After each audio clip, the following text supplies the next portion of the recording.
1999년 이명박 전 대통령의 동생 이재완이 BBK를 설립하며 사건의 서막이 열렸습니다. 이 회사는 벤처기업으로 출발했지만 이후 주가 조작과 불법 자금 운용 의혹에 휩싸이게 됩니다. 2000년대 초반 BBK는 오피스텔 개발 사업 등을 선보이며 급성장했지만 그 이면에는 수많은 의문점이 자리 잡고 있었죠.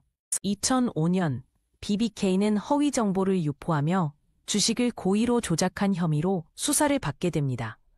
이 과정에서 수많은 일반 투자자들이 큰 피해를 입었으며 일부는 전 재산을 잃는 극단적 선택까지 이어졌습니다. 당시 BBK 사기 의혹이라는 헤드라인이 신문을 장식하며 사회적 분노가 촉발되었습니다. 2007년 대선을 앞두고 이명박 당시 대통령 후보가 BBK의 실소유주라는 충격적인 주장이 제기됩니다.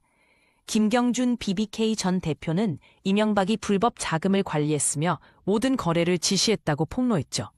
이에 이명박 측은 디도스 공격에 의한 정치적 음해라 반박하며 치열한 공방이 펼쳐졌습니다. 김경준 전 대표는 미국에서 기자회견을 열고 이명박의 BBK 연루를 증명하는 문서와 녹음 파일을 공개했습니다.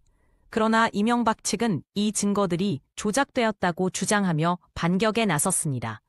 법정 공방 속에서 진실은 점점 더 미궁 속으로 빠져들었고 국민들의 혼란은 가중되었습니다. 2007년 12월 검찰은 이명박에 대한 무혐의 처분을 내렸습니다. 수사 결과 김경준의 주장은 신빙성이 없고 제출된 증거는 조작된 것으로 결론지었죠. 그러나 이 결정에 대해 시민단체와 야당은 권력의 검찰 개입을 의심하며 강하게 반발했습니다. 사법적 판단이라는 헤드라인 속에 논란은 더욱 깊어만 갔습니다. 검찰의 무혐의 처분에도 불구하고 BBK 사건은 2007년 대선의 주요 쟁점으로 부상했습니다. 이명박 후보는 결국 대선에서 승리했지만 야당은 도덕성 논란을 지속적으로 제기하며 전국을 불안정하게 만들었습니다. 특히 BBK 재조사를 요구하는 플래카드가 유세장 곳곳에서 등장하며 정치적 후폭풍은 계속되었죠. 이명박 정부가 출범한 후에도 BBK 사건에 대한 의혹은 사그라들지 않았습니다. 시민단체와 야당은 지속적으로 재조사를 요구하며 청와대 앞에서 촛불 시위를 벌였죠. 진실을 요구한다는 구호 속에 모인 시민들은 사법부의 공정성과 권력의 도덕성에 대한 근본적인 의문을 제기했습니다. 2008년 김경준은 미국으로 망명하며 사건은 국제적 관심사로 확대되었습니다. 그는 미국에서 기자회견을 열고 한국 정부의 압력을 피해 정치적 망명을 신청했다고 발표했죠.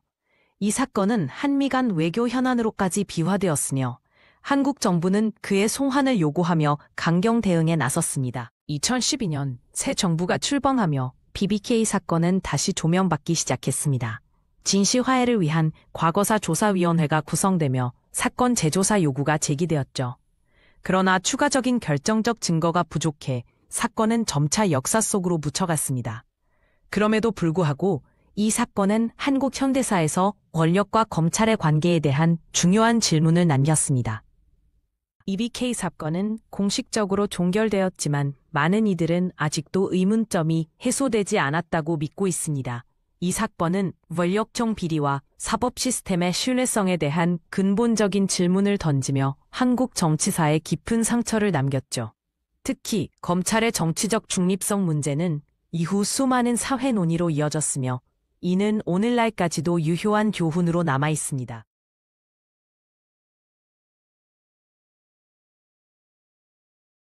1972년 10월 17일 박정희 대통령은 전국에 비상계엄을 선포하며 유신헌법을 발표했습니다.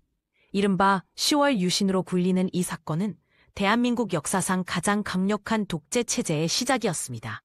헌법을 정지시키고 대통령의 권한을 극대화한 이 조치는 국민의 기본권을 심각하게 침해했으며 이후 7년간 계속된 긴급조치의 기반이 되었습니다. 유신헌법 이후 언론 통제는 극에 달했습니다. 정부는 모든 신문과 방송에 사전 검열을 실시했으며 1974년에는 언론기본법을 제정해 더욱 강력한 통제를 시작했습니다. 1975년 기준 일간지의 30% 이상이 정간 처분을 받았고 기자들은 정부 비판 기사를 작성할 경우 즉시 해고되었습니다. 이로 인해 국민은 사실상 제대로 된 정보를 접할 수 없는 상태가 되었습니다. 2013년부터 대학바에서는 유신 헌법에 반대하는 시위가 잇따랐습니다. 서울대, 고려대 등 주요 대학에서 학생들은 독재 타보를 외치며 가두 시위를 벌였습니다. 1974년 기록에 따르면 연간 100건 이상의 시위가 발생했으며 3,000명 이상의 학생이 구속되었습니다. 특히 1976년 3월 1일 민주구국 선언 사건은 지식인과 종교인까지 참여한 대규모 저항운동이었습니다. 체포된 반체제 인사들은 안기부와 경찰의 무자비한 고문에 시달렸습니다. 1975년 인권단체 보고서에 따르면 피의자 10명 중 7명이 물고문, 전기고문, 심리적 고문 등을 경험했습니다. 특히 박종철 고문치사 사건은 1987년 6월 항쟁의 도화선이 되었습니다. 당시 고문 기술은 체계적으로 훈련받은 요원들에 의해 실행되었으며 이는 국가가 조직적으로 인권을 유린한 사례였습니다. 1970년대 일반 국민들은 극심한 자기검열 상태에 빠졌습니다. 한 설문조사에 따르면 70% 이상의 응답자가 공공장소에서 정치 이야기를 피한다고 답했습니다. 지하철이나 버스에서는 신문을 읽을 때도 주변을 살피는 것이 일상이 되었고, 가정에서는 아이들이 학교에서 배운 내용조차 신중하게 확인했습니다. 이처럼 두려움에 휩싸인 사회는 독재를 더욱 공고히 하는 결과를 낳았습니다. 박정희 정권은 한강의 기적이라 불리는 경제성장을 독재의 정당화 도구로 사용했습니다. 1970년대 연평균 10%의 경제성장률을 기록했지만 노동자들의 임금은 최저 생계비에도 미치지 못했습니다. 특히 중화학 공업 투자 과정에서 발생한 1970년대 후반의 물가 상승률은 20%를 넘어섰고 서민 경제는 더욱 악화되었습니다. 정부는 경제 지표만을 강조하며 정치적 자유를 억압하는 데 이용했습니다. 유신체제 하에서 권력과 자본의 유착은 극심했습니다. 1975년 동양제철 사건에서 드러났듯이 정부는 특정 재벌에게 은행 대출을 특혜적으로 배정했고 이들은 정권 지원을 대가로 막대한 이익을 챙겼습니다. 한 통계에 따르면 1970년대 10대 재벌의 자산 증가율은 연평균 35%에 달했으며 이는 일반 중소기업의 10배 이상이었습니다. 대학 교수와 지식인들은 심각한 딜레마에 빠졌습니다. 1974년 민주회복 국민회의 선언에 참여한 200여 명의 교수들은 대부분 해직되었습니다. 한 조사에 따르면 당시 대학 교수의 60%가 발언을 자제한다고 답했으며 30%는 망명이나 은둔을 선택했습니다. 특히 인문학 분야에서는 정부의 간섭으로 학문적 자유가 완전히 말살되었고 이는 한국 학계에 깊은 상처를 남겼습니다. 1979년 부마 민주항쟁은 유신체제에 대한 최초의 대규모 민중봉기였습니다. 10월 16일부터 20일까지 부산과 마산에서 10만 명 이상이 시위에 참여했으며 정부는 계엄령을 선포하고 군대를 동원해 진압했습니다. 이 사건으로 박정희 정권은 결정적인 타격을 받았고 결국 같은 해 10월 26일 박정희가 김재규 중앙정보부장에게 암살당하는 사건으로 이어지며 유신체제는 막을 내렸습니다. 유신체제가 남긴 가장 큰 상처는 국민의 정치적 무관심이었습니다. 1980년대 초 조사에 따르면 20대 청년의 70% 이상이 정치에 희망이 없다고 답했습니다. 그러나 이 같은 침묵은 1987년 6월 항쟁으로 극복되기 시작했고 결국 한국은 민주주의를 회복했습니다. 역사학자들은 유신 시대를 민주주의의 암흑기로 평가하며 이를 기억하는 것이 미래의 독재를 막는 길이라고 강조합니다.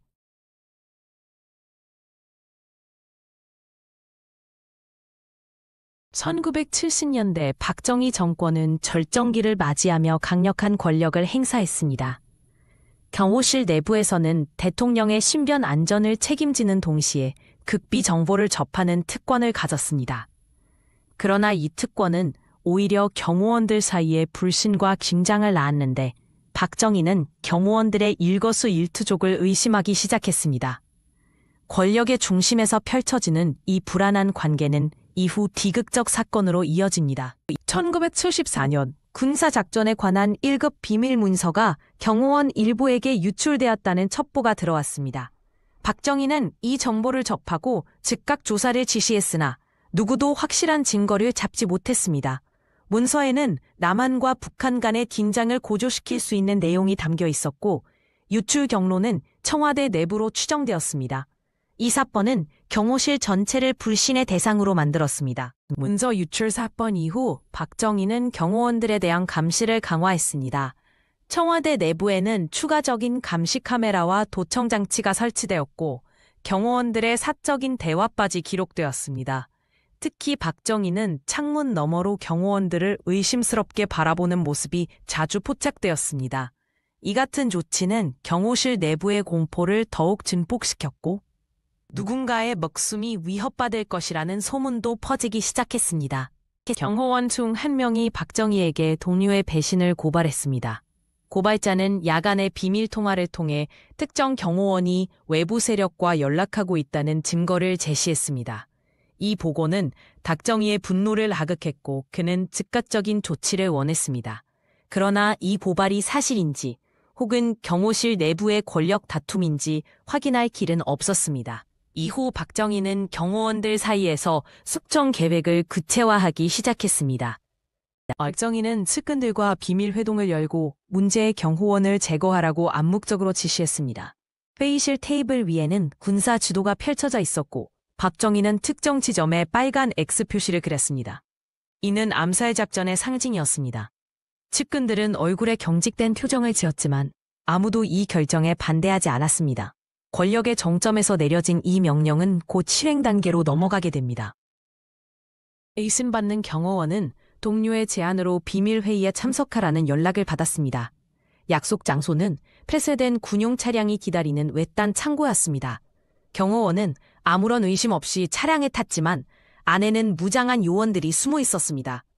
차량이 출발하자 문이 잠겼고 그는 갇힌 상태로 어두운 복도로 이동되었습니다. 이 모든 과정은 박정희의 승인하에 진행된 계획된 함정이었습니다. 경호원은 자신이 함정에 빠졌음을 깨닫고 필사적으로 저항했습니다. 그는 무장 요원들에게 대통령님, 이건 함정입니다 라고 외쳤지만 이미 상황은 돌이킬 수 없었습니다. 그의 주장은 기록되지 않았고 오히려 반역을 시도한 것으로 왜곡되었습니다. 이후 그의 행적은 완전히 묻혀버렸고 박정희의 지시 아래 이 사건은 철저히 은폐되기 시작했습니다. 의문의 경호원은 공식적인 재탄 없이 처형되었습니다. 그의 시체는 군용 트렁크에 실려 폐기장으로 운반되었고 피 묻은 손수건만이 그가 존재했음을 증명했습니다. 이 사건은 청와대 내부에서도 극소수만이 알았으며 박정희는 이후로도 이에 대해 언급하지 않았습니다. 경호실 내부에서는 공포가 팽배했고 누구도 이 사건을 의심하거나 질문하지 못했습니다. 사건 이후 관련 문서들이 일제히 소각되었습니다. 군인들은 청와대 비밀 기록실에서 파일을 꺼내 불길에 던졌고 모든 증거는 재가되었습니다. 박정희는 이 작업이 완벽하게 이루어지도록 직접 감독했습니다. 이후 공식 기록에는 이 경호원의 이름이 완전히 삭제되었고 그의 가족도 강제로 침묵하게 만들었습니다. 권력은 진실을 지우는 데에도 완벽했습니다.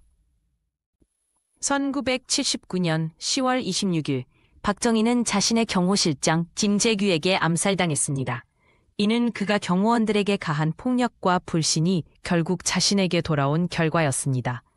김재규는 재판에서 유신 독재의 종식을 위해 행동했다고 주장했지만 많은 이들은 이 사건이 권력 내부의 복잡한 배신과 분노의 결과라고 봅니다. 박정희의 죽음은 그의 통치 방식이 남긴 어두운 유산을 상징적으로 드러냈습니다.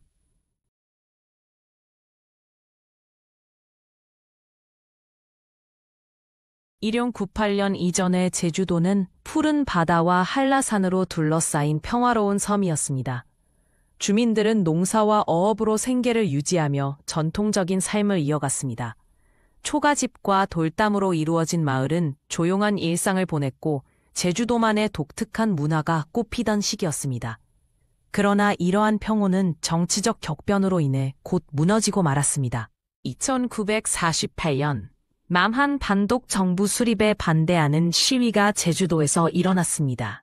주민들은 통일 정부 수립을 주장하며 거리로 나섰고 정부는 이를 불순 세력으로 규정하며 강경 대응했습니다.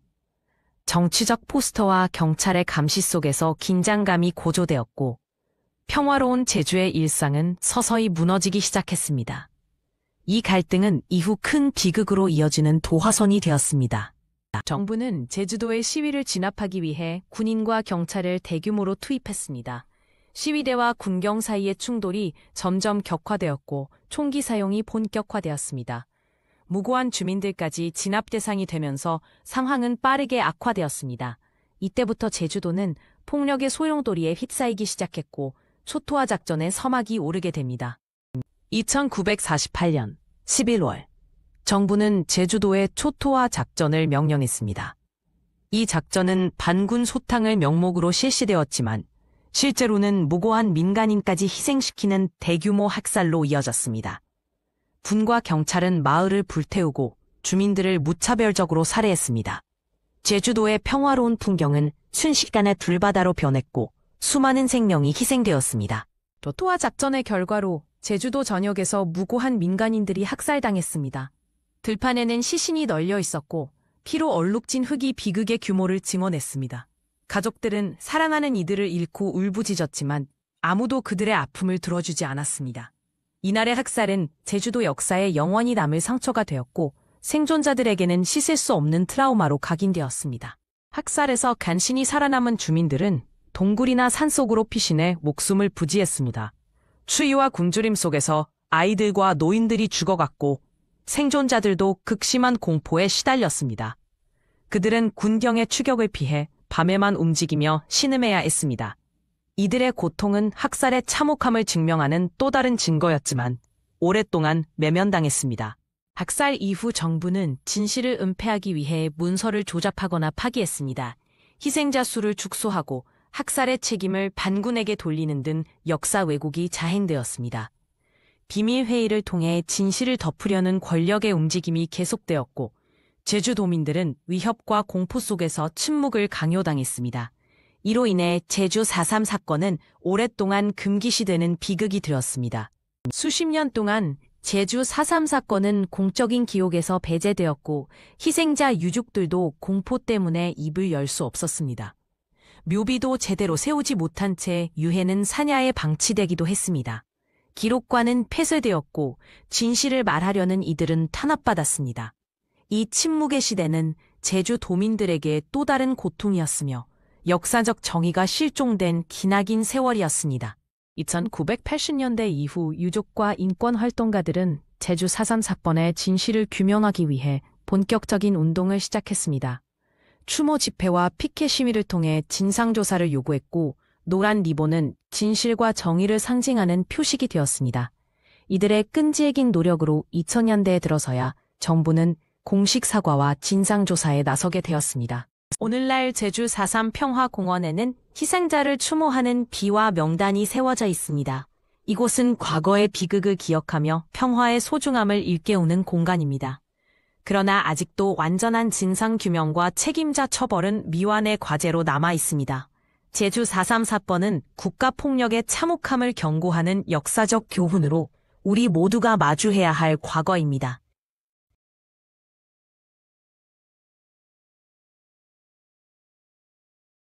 2023년 한국의 노숙자 수는 약 11,000명으로 추정되며 이들은 겨울철 한파와 사회적 무관심 속에서 생존을 위해 고군분투합니다.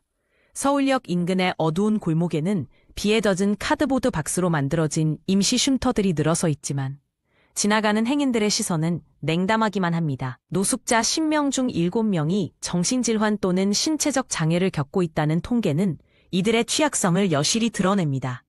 2024년 1월 서울 중구에서 활동하던 50대 노숙자 김모 씨가 갑작스럽게 실종됩니다. 동료 노숙자들은 그가 항상 자던 자리에서만 발견된 깨진 담요와 신발 흔적을 목격했습니다. 사건 발생 일주일 전 CCTV에는 김 씨를 따라가는 수상한 검은색 재킷의 남성이 포착되었으나 경찰은 자발적 이탈로 단정지었습니다. 이는 연쇄살인의 시작을 알리는 신호였습니다. 피해자 동료들의 신고에도 불구하고 경찰은 72시간이 지나서야 실종 조사를 시작했습니다. 2023년 노숙자 관련 신고 건수 1,200건 중 실제 수사로 이어진 경우는 23%에 불과했다는 통계가 이를 뒷받침합니다. 한 경찰관은 알코올 중독자들 간의 다툼일 것이라는 편견에 사로잡혀 사건을 경시했고, 이는 두 번째 살인을 막지 못하는 절정적 실수로 이어졌습니다. 첫 실종 3주 후 종로구 한 재활용품 수거장에서 피 묻은 작업장갑과 함께 60대 노숙자의 시신이 발견되었습니다. 부검 결과 사인은 흉기에 의한 복부 다발성 찔림 사내였으며 죽음까지 약 2시간의 고통이 있었다고 밝혀졌습니다. 범인은 신원 확인을 방지하기 위해 지문을 소각하는 등 계획적 범행 특징을 보였습니다. 현장에 남은 발자국 크기로 미루어 175에서 180cm 남성으로 추정되었습니다. 연이은 살 소식에 노숙자 커뮤니티는 극도의 공포에 휩싸였습니다. 야간에는 2~3명이 그룹을 지어 잠을 자거나 인적 드문 곳을 피해 지하철역 근처에서 숙면을 취하는 등 생존 전략을 바꾸었습니다.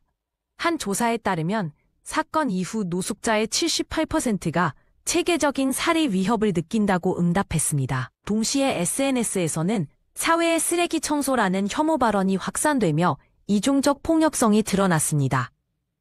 지역신문 기자 최모 씨는 경찰의 소극적 태도에 분노해 독자적 조사를 시작했습니다.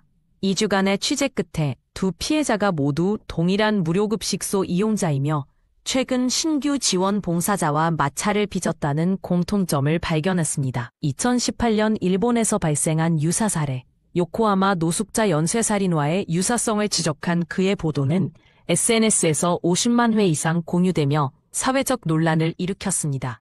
기사 게재 3일 후 신문사에는 당신의 진실을 알게 해주겠다는 익명의 편지가 도착했습니다.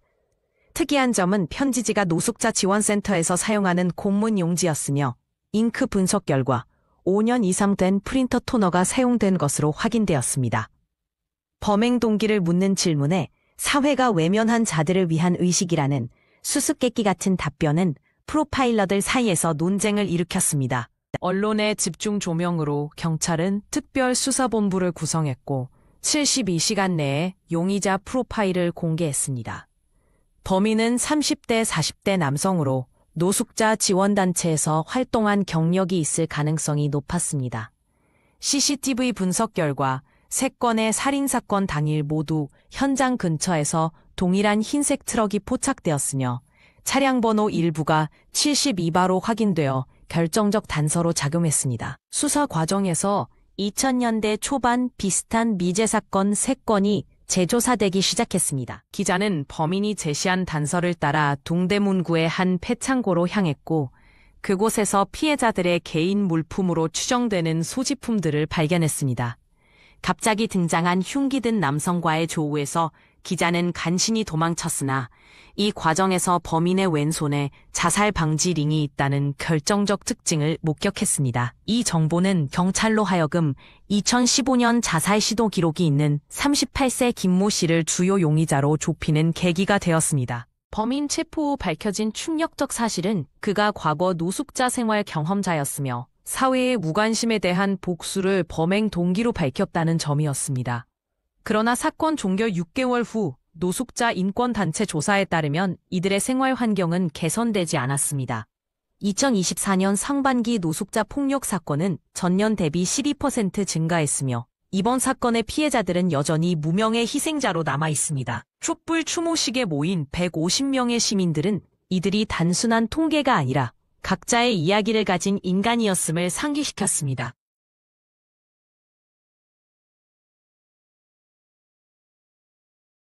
(1398년) 조선 건국 6년 차 이방원은 형제들 사이에서도 두드러진 야심을 품고 있었습니다. 특히 맏형 이방석이 왕세자로 책봉되자 불안감이 커졌는데 역사 기록에 따르면 이방원은 이때부터 비밀리에 측근들과 접선하며 계략을 꾸몄습니다. 조선왕조실록은 형제 간 의심이 싹트기 시작했다고 묘사하며 이방원의 심리를 분석합니다. 애조 이성계의 건강이 급격히 악화되면서 왕궁은 술렁였습니다. 고려사와 태조신록에 기록된 바에 따르면 이성계는 1398년 5월 중풍 증세로 정무를 보기 어려워졌고 이로 인해 왕자들 간의 원력 다툼이 공공연해졌습니다. 특히 이방석과 이방원의 지지 세력이 대립하면서 조정은 두 파로 갈렸습니다. 이방원은 1398년 8월 신덕왕후 소생 형제들을 제거하기로 결심합니다. 역사학자들은 당시 그의 측근이었던 조영모, 남은 등이 이 계획에 가담했음을 태종실록을 통해 추적했습니다. 비밀 회합 장소에서는 섬지 공격 전략이 논의되었으며 특히 이방석의 일상 경로와 호위 병력에 대한 정밀 분석이 이루어졌습니다. 3398년 8월 26일 이방원은 계획을 실행에 옮깁니다. 조선 왕조실록에는 왕자가 세자의 처소로 들어가 살해했다는 간략한 기록이 있으나 용제 통화에서는 더 자세히 묘사합니다. 이방석이 귀가하던 중 20여 명의 자객에게 습격당해 참살당했고 이는 조선 최초의 왕족 간 혈투로 기록됩니다. 이방원은 1차 왕자의 난에서 승리한 후 신덕왕후 소생 네 형제 전원을 제거했습니다. 태종실록은 이 과정에서 이방번이 독살당하고 이방간은 유배지에서 사망한 것을 기록합니다. 특히 이방번의 최후에 대해 독이 든 음식을 먹고 고통스럽게 죽었다는 묘사가 나오며 이는 권력투쟁의 잔인성을 보여줍니다. 생존한 동생 이방관은 이방원의 다음 표적이 될 것임을 직감하고 대비했습니다. 세종실록 부록에 따르면 이방관은 경호원을 3배로 늘리고 궁궐 내 이동 경로를 매일 바꿨습니다. 특히 형의 야망이 하늘을 찌를 듯하니 조심하라는 그의 경고가 가문 기록으로 남아있어 당시 긴장감을 증명합니다. 2400년 제2차 왕자의 난이 발발합니다. 동국통감은 이 전투를 궁궐 안에서 벌어진 가장 피비린내 나는 싸움으로 기록합니다. 이방과의 500명 병력과 이방원의 700명이 충돌해 300여 명이 사망했는데 특히 이방원이 직접 이방과를 베는 장면은 후대의 회화 작품에서도 자주 묘사되었습니다. 1400년 11월 13일 이방원은 정종의 양의를 받아 마침내 왕위에 오릅니다. 태종실록 초반부는 군신이 모두 왕을 추대하니 3사에서 계를 올려 즉위하라 했다고 미화하지만 실제로는 3년간 2차례에 걸친 피해 습청이 있었습니다. 그의 즉위식에는 생존한 형제들이 단 한 명도 참석하지 않았습니다. 태종 즉위 후 역사 기록 조작이 본격화되었습니다. 조선왕조실록 편찬 과정에서 이방원은 자신이 살해한 형제들을 반역자로 기록하도록 지시했습니다. 2005년 발견된 이방일 일기에는 실록과 달리 방석 형님이 무고하게 죽음을 당했다는 내용이 있어 태종시대 역사 왜곡의 증거로 평가됩니다. 말년의 태종은 악몽에 시달렸습니다. 용제 총화에는 왕이 밤마다 피 묻은 형제들의 영상을 보았다는 기록이 있습니다. 특히 1408년에 세종에게 양의한 후 그는 내가 지은 죄로 후세에 평안할 수 있을까? 라는 말을 자주 했는데 이는 18년간의 통치 기간 동안 100여 명의 왕족 신하를 숙청한 그의 심적 부담을 반영합니다.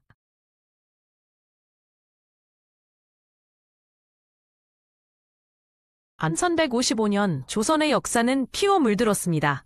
세조는 왕위를 찬탈하며 단종을 폐위시켰고 이는 계유정난으로 불리는 피해 정변으로 이어졌습니다.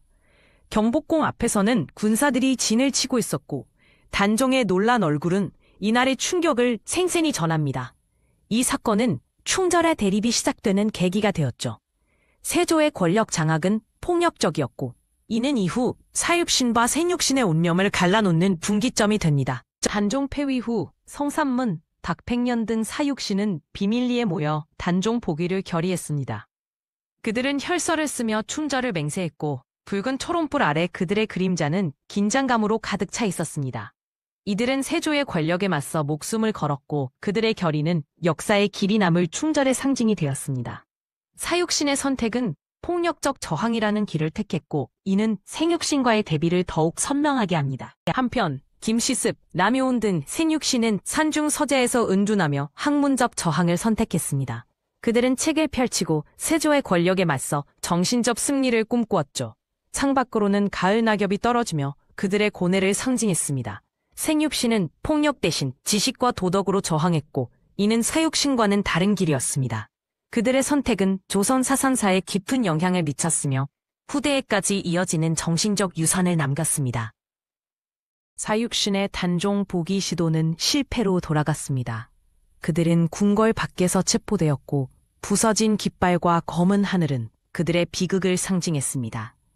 이들은 세조의 군대에 의해 압송되었고 그들의 꿈은 하루아침에 무너져 내렸습니다. 거사 실패는 사육신의 운명을 결정지었고 이는 조선 역사에서 가장 기획적인 순간 중 하나로 기록됩니다. 그들의 희생은 이후 충절의 상징이 되었지만 당시에는 철저히 짓밟힌 꿈이었습니다. 사육신은 처형당하기 전 옥중에서 마지막 시를 남겼습니다. 그들의 시는 충절과 비통함이 담긴 유언이었고 티 묻은 옥중시는 후대에 전해졌습니다. 사형장에서는 중충들이 울먹이며 그들을 지켜보았죠. 이들의 죽음은 조선 역사에서 가장 극적인 순간 중 하나였고 그들의 희생은 충절의 상징이 되었습니다. 사육신의 최후는 폭력적 저항의 대가를 여실히 보여주었고 이는 생육신의 선택과 극명한 배조를 이룹니다. 생육신은 사육신의 죽음을 접하고 깊은 비통에 잠겼습니다. 김시습은 강가에서 술잔을 부리며 그들을 추모했고 흩어진 시모는 그들의 슬픔을 대변했습니다. 흐르는 강물은 시간의 흐름과 저항의 두 길을 상징했죠. 생육신은 사육신의 죽음으로 인해 더욱 은둔 생활을 강화했고 이는 그들의 정신적 저항이 계속됨을 보여주었습니다. 그들은 세조의 폭점에 맞서 지식과 도덕으로 저항하는 길을 택했고 이는 후대에 큰 영향을 미쳤습니다. 세조는 생육신을 관직으로 회유하려 했습니다. 궁중사신이 편지를 전달했지만 생육신의 반응은 냉담했습니다. 비가 내리는 대문 앞에서 그들은 세조의 제안을 거절할 것을 결심했죠. 세조의 회유는 권력의 정당성을 확보하려는 시도였지만 생육신은 이를 거부함으로써 도덕적 우위를 지켰습니다. 이들의 선택은 사육신의 피해 저항과는 다른 정신적 승리를 추구하는 길이었고 이는 조선 유학사에서 중요한 전환점이 되었습니다. 생육신은 세조의 회유를 완강히 거절했습니다. 그들은 관직 임명장을 불에 태웠고 산속 오두막에서 더욱 깊은 은둔 생활을 이어갔습니다. 이들의 선택은 권력에 굴하지 않는 지식인의 자세를 보여주었고 조선 사상사에 지울 수 없는 족적을 남겼습니다. 생육신의 거절은 세조의 권력에 대한 정신적 도전이었고 이는 후대에까지 이어지는 유교적 이상의 상징이 되었습니다. 그들은 죽음 대신 지식으로 저항하는 길을 택했고 이는 사육신과의 또 다른 대조점이었습니다. 사육신과 세육신은 충절의 두 가지 다른 길을 보여주었습니다. 사육신의 피 묻은 비석과 생육신의 소박한 묘는 그들의 선택을 상징적으로 보여줍니다. 사육신은 폭력적 저항으로 죽음을 선택했고 생육신은 지식과 도덕으로 생존하며 저항했습니다. 두 길 모두 조선의 유교적 가치관 속에서 중요한 의미를 지니며 후대에 다양한 논쟁을 낳았습니다. 이들의 대비는 권력에 대한 지식인의 태도를 고민하게 하는 중요한 사례가 되었고 한국 사상사에서 지속적으로 재평가되고 있습니다. 조선 후기 사육신과 생육신은 재평가되기 시작했습니다. 사육신은 충절의 상징으로 추앙받았고 생육신은 지식인의 도리를 지킨 모범으로 기억되었습니다. 두 집단에 대한 평가는 시대에 따라 변화했지만 그들이 보여준 저항 정신은 한국 역사에서 중요한 위치를 차지하게 되었죠. 특히 조선 후기의 학자들은 이들의 선택을 통해 권력과 지식인의 관계를 고민했고 이는 오늘날까지 이어지는 논의의 출발점이 되었습니다. 분노와 저항의 두 가지 방식은 역사 속에서 계속해서 새로운 해석을 낳고 있습니다.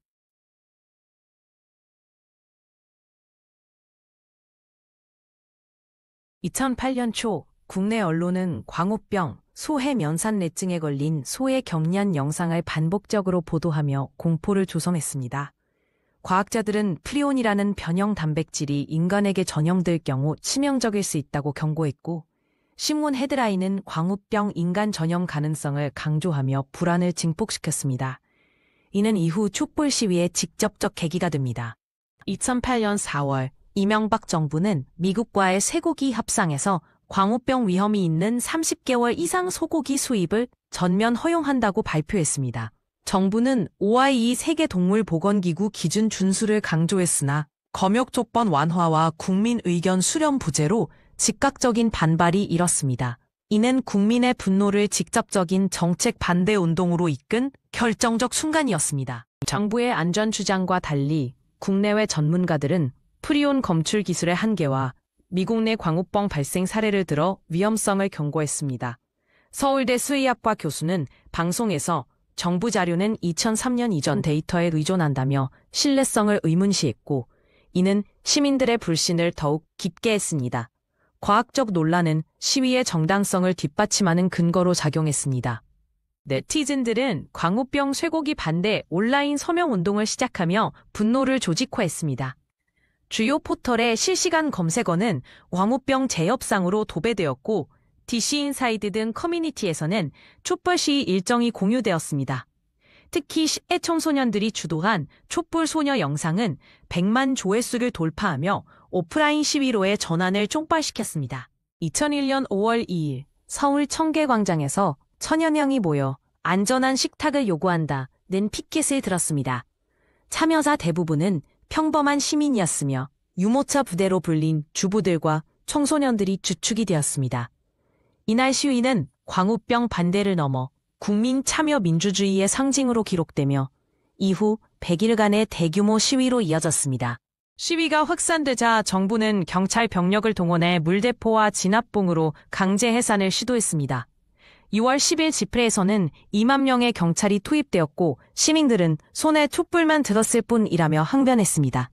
진압 과정에서 500여 명이 부상을 입었고 이는 오히려 시위 규모를 더욱 확대시키는 결과를 낳았습니다. 시위에 참여한 고등학생들이 경찰에 연행되면서 사회적 논란이 폭발했습니다. 한 교복 입은 학생이 진압 장비에 맞아 쓰러지는 영상이 SNS에 퍼지며 국가폭력이라는 비판이 일었습니다. 교육계는 학생 인권 유린을 규탄하는 성명을 발표했고 이는 촛불 시위가 세대를 초월한 운동으로 확장되는 계기가 되었습니다. 보수 언론은 시위대를 불법 폭도로, 진보 언론은 민주주의 수호자로 프레이밍하며 극단적 대립을 보였습니다. 조선일보와 한겨레의 헤드라인은 같은 사건을 완전히 다르게 서술했고 이는 정보 소비의 편향성을 드러내는 사례로 분석됩니다. 이러한 언론 안경은 시위에 대한 국민 인식의 분열을 가속화했습니다. 부산, 광주 등 전국에서 동시다발적 시위가 벌어졌고 예술가들이 합류하며 독특한 저항 문화가 피어났습니다. 광우병 뮤지컬 공연이나 프리온을 막아라는 슬로건이 담긴 그래피티가 등장했고 이는 한국 시위 문화에 새로운 장을 열었습니다. 특히 청계천 일대에서는 시민들이 직접 제작한 퍼포먼스 아트가 관광객의 주목을 받기도 했습니다. 촛불 시위는 100일간 계속되며 100만 명이 참여한 대한민국 최대 규모의 시민 저항 운동이 되었습니다. 비록 정부는 수입을 강행했지만 이후 식품 안전 기준 강화와 청년 정치 참여 확대 등 사회적 변화를 이끌어냈습니다. 2016, 2017년 박근혜 탄핵 촛불 시위에서도 이 경험은 재현되며 한국 민주주의의 중요한 교훈으로 자리 잡았습니다.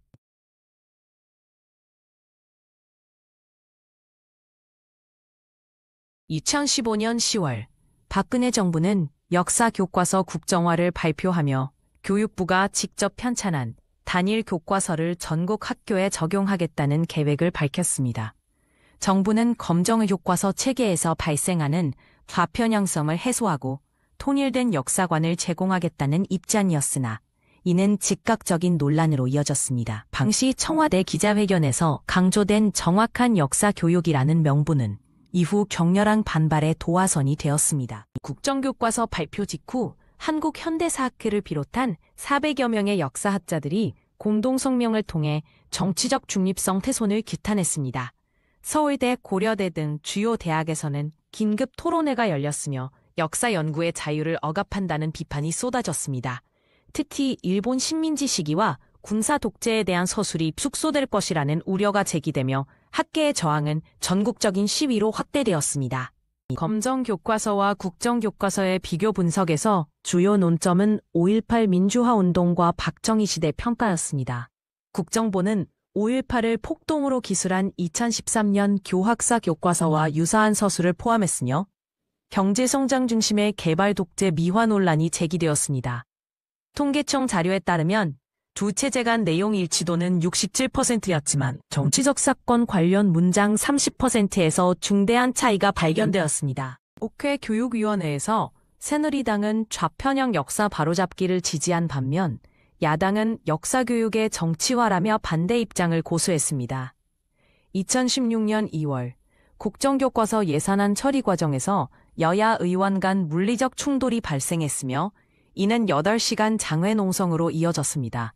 정치권의 대립은 교육 문제를 넘어 정체성 갈등으로 번졌고 언론 조사에서 국민 54%가 정책 반대 입장을 표명했습니다.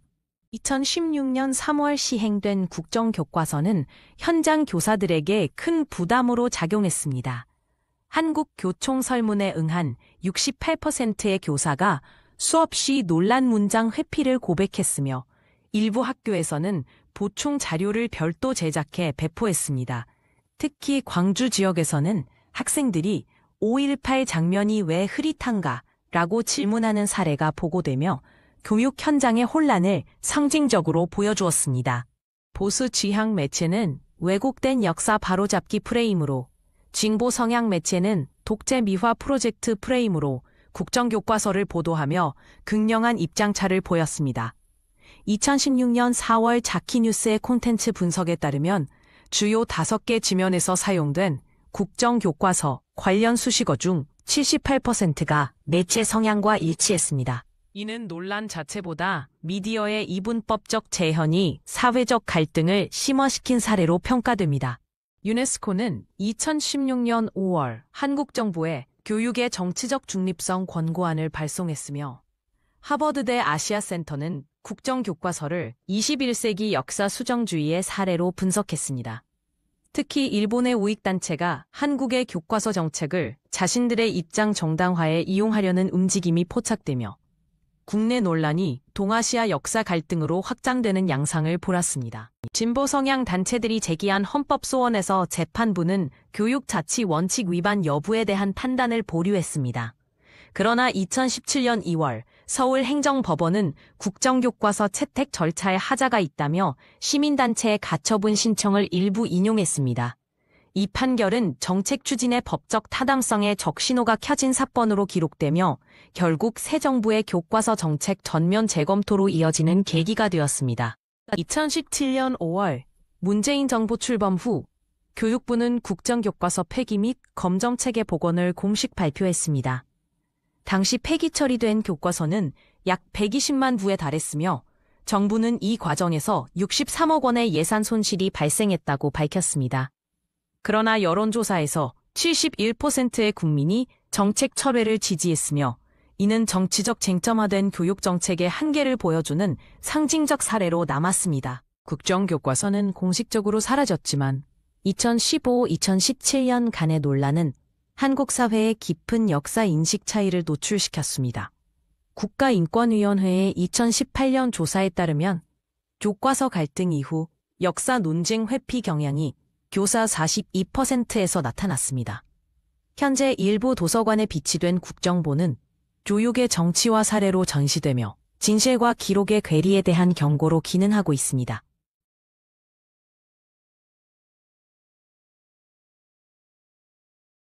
13세기 고려 말기 가난한 농촌에서 태어난 신도는 어린 시절부터 가난과 차별을 겪으며 자랐습니다. 그의 출생 배경은 불분명하지만 천민 출신이라는 설이 지배적입니다. 유년 시절의 고난은 이후 그의 성격과 정치적 선택에 깊은 영향을 미쳤습니다. 당시 고려 사회는 극심한 신분 차별로 인해 천민 출신의 출세는 거의 불가능했습니다. 이 가난과 신분 제한을 벗어나기 위해 신도는 승려가 되는 길을 선택했습니다. 사찰 입문 과정은 당시 천민 출신에게 드문 기회였습니다. 그는 불경 공부에 뛰어난 재능을 보이며 스승의 관심을 받았고 이는 그의 인생 전환점이 되었습니다. 승려로서 그는 문학과 철학을 익히며 지적인 성장을 이루었습니다. 고려 말기 왕실과 권문세족 간의 갈등이 극심해지던 시기 승려 신도는 정치적 기회를 포착했습니다. 그는 불교계의 권력 구조를 활용해 점차 정치 무대에 진출했습니다. 당시 고려 조정은 홍건적의 침입과 왜구의 노략질로 극도로 혼란스러운 상태였으며 이런 상황이 신돈과 같은 인물의 등장을 용이하게 했습니다. 공민왕 16년 1367년 신도는 왕의 총애를 받기 시작했습니다. 그는 왕에게 불교적 가르침을 설파하며 점차 신임을 얻었고 왕의 사망한 왕비에 대한 위로의 역할을 했습니다. 신돈의 정치적 식견과 말솜씨는 왕에게 깊은 인상을 주었고 이로 인해 그는 승려 신분임에도 불구하고 정치적 발언권을 확보할 수 있었습니다. U331년 신돈은 전민변정도감의 수장에 임명되며 권력의 정점에 섰습니다. 그는 토지개혁과 권문세족견제 등 급진적 정책을 추진하며 막대한 권력을 행사했습니다. 승려 신분이었지만 사실상 왕 다음 가는 권력을 휘둘렀고 심지어 왕명을 대신 발표하기도 했습니다. 그의 권력은 하루아침에 승려에서 최고 권력자로 변모한 이례적인 사례였습니다. 신돈의 급진적 개혁은 기득권층의 강한 반발을 불러일으켰습니다.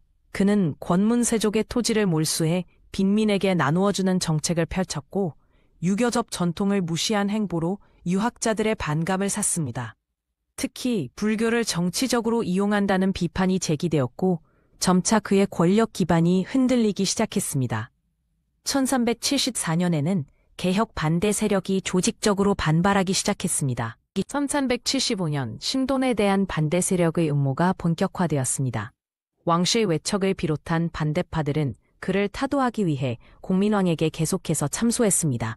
특히 신돈이 왕실의 불행을 초래했다는 주장이 설득력을 얻었고 공민왕도 점차 그를 의심하기 시작했습니다. 이 시기 신돈은 자신의 위험을 감지하고 방어책을 마련했지만 이미 그의 영향력은 크게 약화된 상태였습니다. 1375년 음력 7월 신돈은 결국 숙청당했습니다. 공민왕의 명령으로 체포된 그는 모든 관직에서 파면되었고 곧이어 처형되었습니다. 그의 최후는 비참했는데 일설에는 몸이 찢겨 죽임을 당했다고도 합니다. 승려 출신으로 권력의 정점에 섰던 그의 추락은 급격했고 이는 고려 말기 정치적 혼란의 상징적 사건으로 기록되었습니다. 신돈 사후 고려 왕조는 더욱 혼란에 빠졌습니다. 그의 개혁이 중단되면서 사회적 모순이 다시 악화되었고 공민왕이 암살되는 등 정치적 불안정이 지속되었습니다. 결국 신돈의 죽음은 고려 멸망의 과정을 가속화하는 결과를 낳았습니다. 특히 그의 토지개혁이 무산되면서 농민들의 불만이 극에 달했고 이는 결국 조선 건국의 사회적 배경이 되었습니다. 신돈에 대한 역사적 평가는 여전히 논쟁적입니다. 일각에서는 그의 개혁 시도를 진보적이고 대담한 시도로 평가합니다. 반면 승려 신분으로 지나친 권력을 탐한 인물로 비판하는 시각도 있습니다. 분명한 것은 그가 고려 말기 가장 파격적이고 논쟁적인 인물이었다는 점입니다. 그의 일생은 신분제 사회에서의 도전과 권력의 덫에 걸린 인간적 비극을 보여주는 상징적 사례입니다.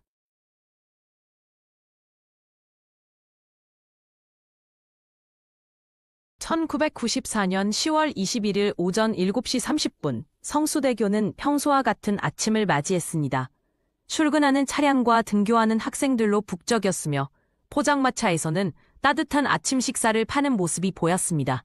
그러나 이 평화로운 풍경 속에는 이미 부식된 철근과 미세한 균열이 숨어 있었죠. 당시 서울의 급격한 발전 속에서 안전관리가 소홀했던 시대적 배경이 이 비극의 씨앗이 되었습니다.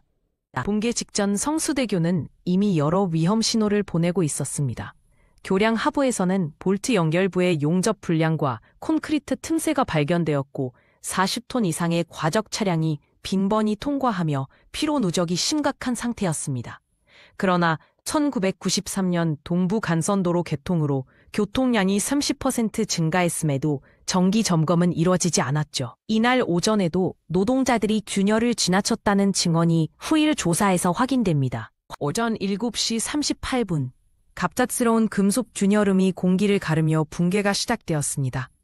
제11분 교각 사이에서 트러스 연결부가 완전히 분리되면서 상판이 무너지기 시작했죠. 당시 교량은 원래 설계 하중 36.5톤을 훨씬 초과하는 48톤 차량이었습니다. 부실 용접으로 인해 지지력이 70% 감소한 상태에서 이 마지막 충격은 치명적이었습니다. 처음 삐걱거리는 소리가 난 지 10초 만에 본격적인 붕괴가 발생했습니다. 단 1분 만에 48m 구간이 완전히 붕괴되며 차량 5대와 보행자들이 20m 아래 한강으로 추락했습니다. 특히 한성운수 16번 버스는 전복되며 승객 31명 중 29명이 사망하는 참사가 발생했죠. 무학여고 학생 8명을 포함해 총 32명이 목숨을 잃었습니다. 추락 충격으로 차량은 완전히 찌그러졌고 생존자들은 후에 마치 지진이 난 것 같았다고 증언했습니다. 이 순간 대한민국의 안전신화는 무너져 내렸습니다. 붕괴 직후 현장은 극심한 혼란에 빠졌습니다. 추락한 버스 안에서는 비명과 구원의 울음소리가 들렸고 강물에 빠진 생존자들은 구조를 기다리며 허우적거렸죠. 피투성이가 된 한 생존자는 다리가 부러진 채 잔해에 깔려 있었으며 주민들이 급히 현장에 몰려들어 맨손 구조를 시도했습니다. 이때의 생존자 인터뷰에 따르면 갑자기 발밑이 사라지는 느낌이었고 주위에서 비명 소리가 점점 커졌다고 합니다. 사고 12분 후인 7시 50분 첫 소방대원이 현장에 도착했습니다. 119 구조대 32명과 해군 소속 다이버 15명이 즉시 투입되었으며 주한 미군까지 헬리콥터 지원을 제공했죠. 그러나 강물의 강한 조류와 차량 잔해로 인해 구조 작업은 난항을 겪었습니다. 특히 버스 잔해 속에 갇힌 승객들을 구출하기 위해 특수 절단 장비가 동원되었습니다. 이날 총 17명이 기적적으로 구조되었으나 대부분 중태였습니다. 오전 8시 20분 KBS를 통해 첫 속보가 전국에 전해졌습니다. 서울 성수대교 부분 붕괴, 다수 사상자 발생이라는 뉴스에 전 국민이 충격에 빠졌죠. 오후에는 현장에 5만 명의 시민들이 모여들었고 다음 날 신문들은 대한민국 건설 신화의 붕괴라는 제목으로 사고를 보도했습니다. 특히 무학여고 등굣길에 목숨을 잃은 학생들의 사진이 공개되며 국민적 애도 물결이 일었습니다. 이날 서울시는 비상근무체제에 돌입했습니다. 사고 3일 후 정부는 특별조사위원회를 구성했습니다. 조사 결과 충격적 사실이 드러났는데 교량은 완공 17년 동안 단 한 번도 정밀 안전 진단을 받지 않았던 것이죠. 원인으로는 1. 트러스 연결부 부실 용접, 2. 1984년 보강공사 시 잘못된 볼트 장착, 3. 과적 차량 누적 피해가 지목되었습니다. 서울시는 당일 이원종 시장을 경질하고 최병렬 신임시장을 임명하며 책임론을 강조했으나 진상규명은 6개월 이상 지속되었습니다. 사고 일주일 후 서울시청 앞에서 3만 명의 시민이 참여한 추모 집회가 열렸습니다.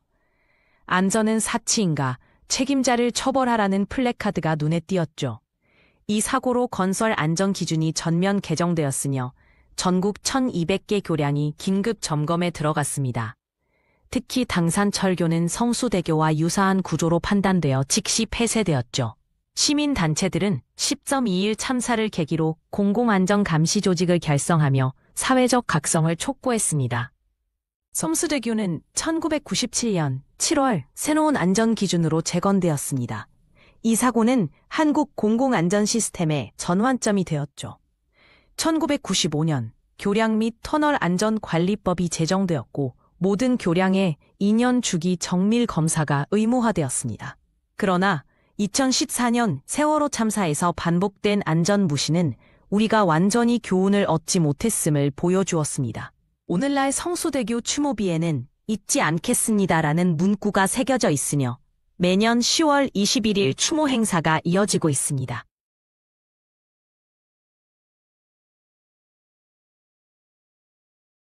1708년 광해군은 조선의 15대 왕으로 즉위합니다. 그러나 그의 즉위는 평탄하지 않았습니다. 선조의 뒤를 이은 광해군은 임진왜란으로 피폐해진 나라를 이끌어야 했고 서인과 북인 사이의 치열한 당쟁 속에서 불안한 통치를 시작했습니다. 특히 그의 왕위 계승은 동생 영창대군과의 갈등으로 인해 더욱 불안정했는데 이것이 이후 그의 통치에 큰 영향을 미치게 됩니다. 광해군의 즉위 후 첫 시련은 동생 영창대군과의 권력 다툼이었습니다. 영창대군은 서인의 지지를 받으며 왕위 계승의 강력한 경쟁자로 떠올랐고 이는 광해군에게 큰 위협이 되었습니다. 결국 광해군은 영창대군을 유배 보낸 후 사사하는 극단적인 선택을 합니다. 이 사건은 광해군의 왕권 강화 의지를 보여주지만 동시에 그의 통치에 대한 불안과 공포를 심어주는 계기가 되었습니다. 광해군은 왕권 강화를 위해 인목대비를 폐위시키는 강경책을 선택합니다. 인목대비는 영창대군의 생모로서 서인 세력의 상징이었는데 광해군은 그녀를 서공으로 추방하고 중전의 지위를 박탈했습니다. 이 결정은 조선의 유교적 윤리에서 볼 때 매우 이례적인 조치였으며 살인파의 강한 반발을 불러일으켰습니다. 이 사건은 광해군이 정치적 반대 세력을 무자비하게 제거할 수 있는 군주임을 보여주는 사례가 되었습니다. 광해군은 대동법과 호패제 같은 혁신적인 정책을 시행하며 강력한 개혁을 추진했습니다. 대동법은 곡물로 세금을 내던 전통을 깨고 동전으로 통일한 혁신적인 조치였으며 호패제는 백성들의 이동을 통제하기 위한 제도였습니다. 그러나 이러한 급진적인 개혁은 기존 질서에 익숙한 백성들에게 혼란을 주었고 지방의 양반 계층은 자신들의 특권이 침해당한다며 강하게 반발했습니다. 1113년 광해군 5년 개투곡사가 발생하며 광해군 치세의 전환점이 됩니다. 이 사건은 북인 세력이 서인을 숙청하기 위해 조작한 대규모 정친탄압 사건으로 수많은 살인파 인사들이 연못죄로 처형당했습니다. 특히 김직재 등의 유명 학자들이 희생되면서 지식인 사회에 큰 충격을 주었습니다. 광해군은 이 사건을 통해 정적을 제거했지만 동시에 지식인들의 지지를 완전히 잃게 되었습니다. 계속되는 정적 숙청과 외교적 고립 속에서 광해군의 정신 상태는 점점 악화되었습니다. 그는 밤마다 불면증에 시달렸고 점점 더 폭정을 일삼게 되었습니다. 궁중 기록에 따르면 광해군은 종종 거울 앞에서 혼자 말을 하거나 갑자기 분노를 폭발시키는 등 불안정한 모습을 보였습니다. 이러한 그의 모습은 강압적인 통치 강식이 결국 통치자 자신을 파멸로 이끌고 있음을 보여주는 징후였습니다. 1623년 인조반정이 일어나며 광해군의 통치는 막을 내리게 됩니다. 서인 세력이 주도한 이 쿠데타는 광해군의 폭정에 대한 반발이었습니다. 단장군은 밤새 궁궐을 점령했고 광해군은 아무런 저항도 못한 채 폐위되었습니다. 이 과정에서 궁궐의 일부가 불타는 등 혼란이 벌어졌지만 비교적 빠르게 전국이 정리되며 인조가 새로운 왕으로 즉위했습니다. 폐위된 광해군은 강화도로 유배되며 비참한 말년을 보냅니다. 그의 모든 공식 기록은 삭제되거나 수정되었고 광해군이라는 호칭 대신 폐주로 불리게 되었습니다. 유배지에서 그는 철저히 감시받으며 외로운 삶을 살아야 했습니다. 특히 겨울이면 강화도에 불어닥치는 찬 바다바람은 그의 건강을 더욱 악화시켰고 결국 1641년 67세의 나이로 쓸쓸히 생을 마감했습니다. 공식 기록에서 말소된 광해군의 이야기는 민간에서 구전으로 이어졌습니다. 특히 그가 영창대군과 임목대비에게 가한 박해는 다양한 설화로 각색되어 전해졌습니다. 일부 지역에서는 광해군을 동정하는 목소리도 있었는데 이는 그의 개혁 정책이 서민에게는 꽤 호의적으로 평가받았기 때문입니다. 이러한 민간의 기억은 공식 역사와는 다른 광해군의 모습을 보여주는 중요한 사례입니다. 현대 사학자들은 광해군을 조선 최초의 실용주의 군주로 재평가하는 연구를 진행하고 있습니다. 그의 중립적 외교 정책과 대동법 등의 개혁은 당시로서는 매우 진보적인 시도였습니다. 그러나 극심한 당쟁 속에서 지나치게 강압적인 통치 방식을 선택한 것이 그의 실책으로 지적됩니다. 광해군의 생애는 권력이 어떻게 한 인간을 변질시키는지 보여주는 교훈적인 사례로 오늘날에도 여전히 유의미한 통찰을 제공합니다.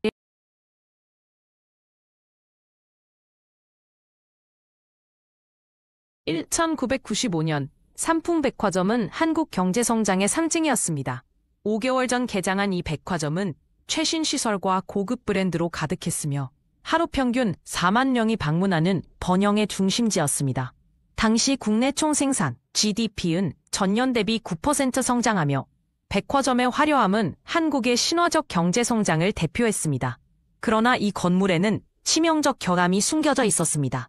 삼풍백화점은 원래 4층으로 설계되었으나 무리한 증축으로 5층이 추가되었습니다. 공사 과정에서 콘크리트 강도는 설계 기준의 60%에 불과했고 철근도 규격보다 얇은 것이 사용되었습니다. 1993년 공사 감리 보고서에는 천장 하중 지지력 부족이 명시됐지만 12억 원의 추가 이익을 위해 이를 무시했습니다. 이는 건물 전체 하중의 150%를 초과하는 치명적 결함이었습니다. 붕괴 4개월 전부터 백화점 내부에서는 여러 경고 신호가 나타났습니다. 4층 주차장 천장에는 30cm 균열이 발생했고 5층 식당가 바닥이 10cm 가라앉았습니다.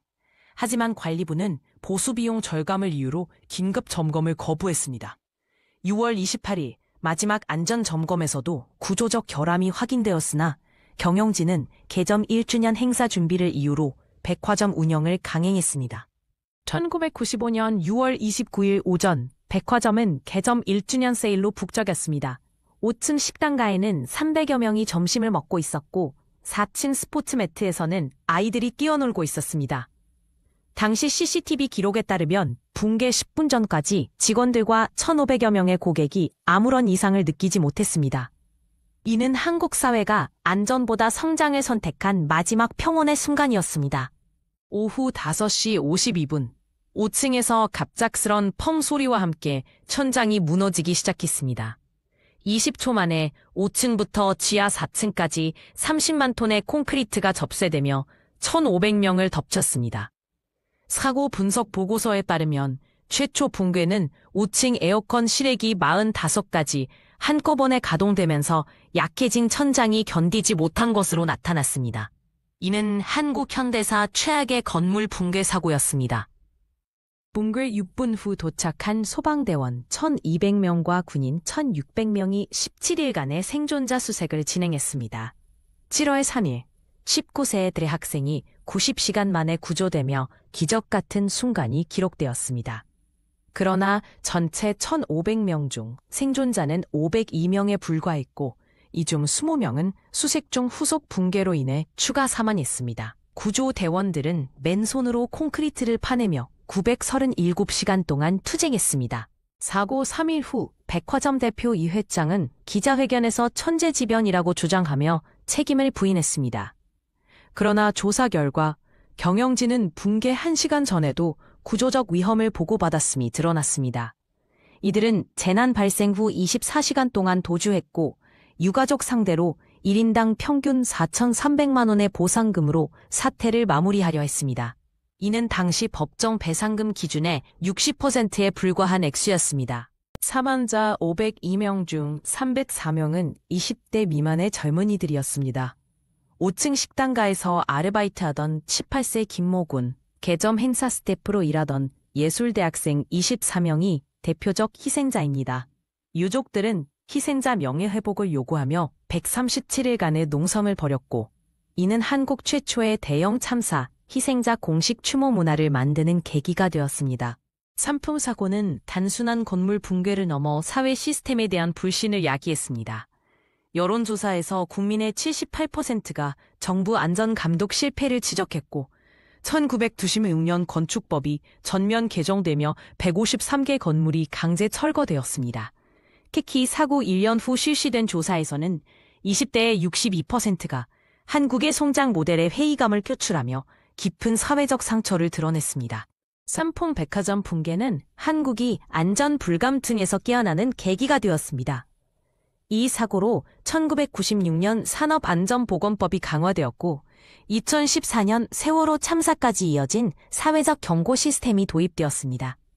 현재 사고 현장에는 추모 공원이 조성되어 있으며 매년 6월 29일 5시 52분에는 전국의 건설 현장에서 안전 경보가 울려 퍼집니다. 무너진 건 콘크리트가 아니라 실내였지만 그 잔해에서 새로운 안전 문화가 태어났습니다.